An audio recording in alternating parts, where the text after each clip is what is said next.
insya Allah akan dibantu.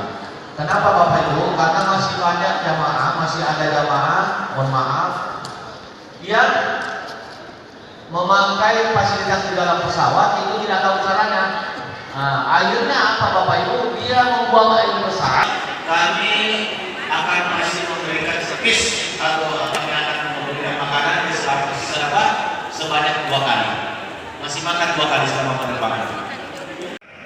Saya ingin menyampaikan beberapa hal terkait substansi dari persoalan ini, mulai dari alam rahim, kemudian menghadap melaksanakan sholat, kemudian melaksanakan haji.